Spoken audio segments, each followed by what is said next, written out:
વિક્રમ ઠાકોરને બોલિવૂડ જગતમાં ઓળખ આપનાર હરસુખભાઈ પટેલ હતા અને આજે વિક્રમ ઠાકોર ખાસવાડી સ્મશાને ધ્રુસકે રડતા નજરે પડ્યા હતા.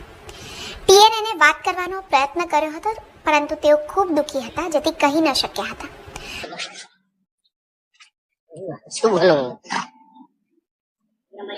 એક નામ જોડાય વિક્રમભાઈ સાથે હર્ષુખભાઈ સાથે વિક્રમભાઈ આજે આપની વચ્ચે નથી. પરંતુ ઉપસ્થિત તમામનું એક જ વાક્ય હતું, એક ગુજરાતી ફિલ્મને દુનિયા સામે લાવનાર હરસુખભાઈ પટેલ અને તેમના કાકા ગોવિંદભાઈ પટેલ હતા. ત્યારે આખું ઢોલીવુડ શોકમાં છે. બોલવાના શબ્દો નથી, પણ મારા ઘરનો સંબંધ હતો અને આજ સુધી જેટલી બી પિક્ચરો કરી ને મેં એમાં બધામાં એમ મને બોલાયો છે અને મારા દરેક પ્રસંગોમાં થઈ લઈને તમામ સારા નરસા પ્રસંગોમાં ઓલવેઝ એમની હાજરી રહી છે. અને ક્યારેય સગા દીકરાથી કમજોર મને નથી માન્યો. ઓલવેઝ પોતાના દીકરાની જેમ સાચવે છે. સુખ દુઃખમાં હંમેશા. આખી ઇન્ડસ્ટ્રીઝ કહેવાય ને કે એક હોલીવુડ ની અંદર જે રૂરલ સિનેમા છે એને સદંતર જીવંત રાખનાર ગોવિંદ અંકલ પછી જો કોઈ હોય તો હરસુખભાઈ પટેલ હતા.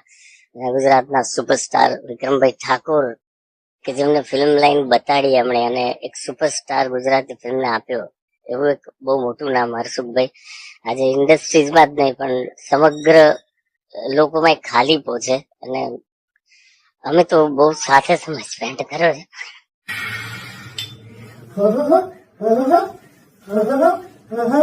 વિક્રમ ઠાકોર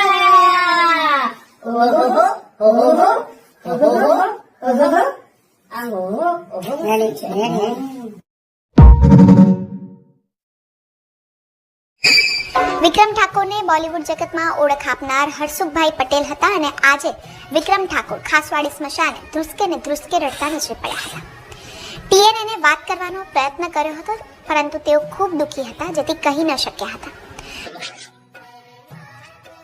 શું બોલું? એક નામ જોડાય વિક્રમભાઈ સાથે હર્ષુખભાઈ સાથે વિક્રમભાઈ આજે આપની વચ્ચે નથી. પરંતુ ઉપસ્થિત તમામનું એક જ વાક્ય હતું, એક ગુજરાતી ફિલ્મને દુનિયા સામે લાવનાર હરસુખભાઈ પટેલ અને તેમના કાકા ગોવિંદભાઈ પટેલ હતા. ત્યારે આખું ઢોલીવુડ શોકમાં છે. બોલવાના શબ્દો નથી, પણ મારા ઘરનો સંબંધ હતો અને આજ સુધી જેટલી બી પિક્ચરો કરી ને મેં એમાં બધામાં એમ મને બોલાયો છે અને મારા દરેક પ્રસંગોમાં થઈ લઈને તમામ સારા નરસા પ્રસંગોમાં ઓલવેઝ એમની હાજરી રહી છે. અને ક્યારેય સગા દીકરાથી કમજોર મને નથી માન્યો. ઓલવેઝ પોતાના દીકરાની જેમ સાચવે છે. સુખ દુઃખમાં હંમેશા. આખી ઇન્ડસ્ટ્રીઝ કહેવાય ને કે એક હોલીવુડ ની અંદર જે રૂરલ સિનેમા છે એને સદંતર જીવંત રાખનાર ગોવિંદ અંકલ પછી જો કોઈ હોય તો હરસુખભાઈ પટેલ હતા. અને ગુજરાતના સુપર